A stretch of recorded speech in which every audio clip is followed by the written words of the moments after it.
Évangile de Jésus-Christ selon saint Luc. Un jour de sabbat, Jésus était entré dans la maison d'un chef des pharisiens pour y prendre son repas, et ces derniers l'observaient. Jésus dit une parabole aux invités lorsqu'il remarqua comment ils choisissaient les premières places, et il leur dit « Quand quelqu'un t'invite à des noces, ne va pas t'installer à la première place, de peur qu'il ait invité un autre plus considéré que toi. Alors, celui qui vous a invité, toi et lui, viendra te dire « Cède-lui ta place ». Et à ce moment, tu iras plein de honte prendre la dernière place. Au contraire, quand tu es invité, va te mettre à la dernière place. Alors, quand viendra celui qui t'a invité, il te dira « Mon ami, avance plus haut ». Et ce sera pour toi un honneur aux yeux de tous ceux qui seront à la table avec toi. En effet, quiconque s'élève sera abaissé, et qui s'abaisse sera élevé. Jésus disait aussi à celui qui l'avait invité « Quand tu donnes un déjeuner ou un dîner, n'invite pas tes amis, ni tes frères, ni tes parents, ni de riches voisins. Sinon, eux aussi te rendraient l'invitation, et ce serait pour toi un don en retour. Au contraire, quand tu donnes une réception, invite des pauvres, des estropiés, des boiteux, des aveugles. Heureux seras-tu, parce qu'ils n'ont rien à te donner en retour. Cela te sera rendu à la résurrection des justes. » À plusieurs reprises, les évangiles nous rapportent les relations parfois conflictuelles entre Jésus et les pharisiens. Mélange de sympathie et de sévérité extrême, de part et d'autre. Sympathie car les pharisiens étaient des gens très bien. Rappelons-nous que le mouvement religieux pharisien est né vers 135 avant notre ère d'un désir de conversion. Son nom qui signifie « séparer » traduit un choix, le refus de toute compromission politique, de tout laisser aller dans la pratique religieuse. Deux problèmes qui étaient à l'ordre du jour en 135.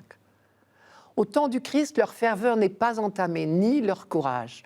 Sous Hérode le Grand, rappelez-vous, entre 39 et 4 avant Jésus-Christ, 6000 d'entre eux qui refusaient de prêter serment de fidélité à Rome et Hérode ont été punis de fortes amendes. Le maintien de leur identité religieuse repose sur un très grand respect de la tradition. Et ce mot « tradition » ne doit pas être entendu de manière péjorative. La tradition, c'est la richesse reçue des pères, tout le long labeur des anciens pour découvrir le comportement qui plaît à Dieu se transmet sous forme de préceptes qui régissent les plus petits détails de la vie quotidienne. Est-ce en soi critiquable ? Et les consignes des pharisiens, mises par écrit après 70 de notre ère, ressemblent énormément, pour certaines, à celles de Jésus lui-même. Or, dites-vous bien, ils n'ont certainement pas copié ce qu'ils appelaient l'hérésie chrétienne.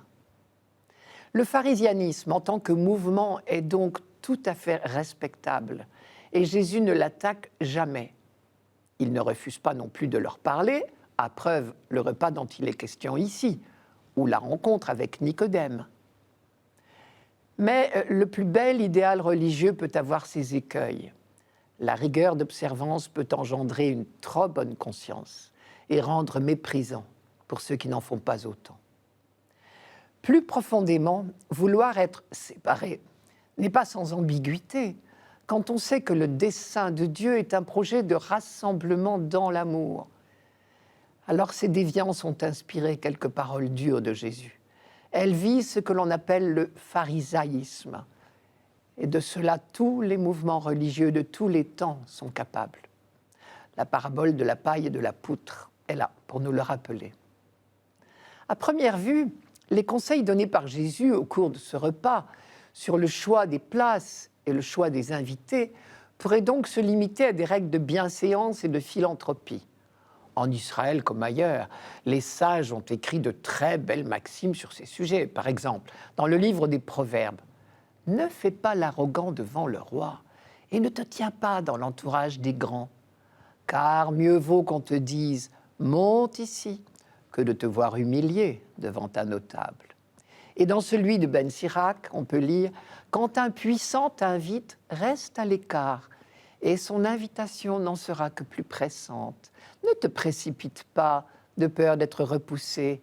Ne te tiens pas trop loin, de peur d'être oubliés.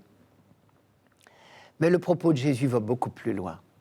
À la manière des prophètes, il cherche avec véhémence à ouvrir les yeux des pharisiens avant qu'il ne soit trop tard. Trop de contentement de soi peut conduire à l'aveuglement. Précisément parce que les pharisiens étaient des gens très bien, de fidèles pratiquants de la religion juive, Jésus démasque chez eux le risque du mépris des autres. Or, Jésus a toujours devant les yeux la venue du royaume. Et pour y entrer, il faut, a-t-il dit souvent, se faire comme de petits enfants.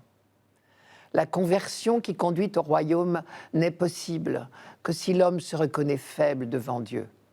À preuve, la parabole du pharisien et du publicain. Les pharisiens risquent d'être fort loin de l'accueil des pauvres et des estropiés, qui est le signe principal du royaume. Je vous rappelle la phrase de Jésus, « Allez rapporter à Jean ce que vous avez vu et entendu.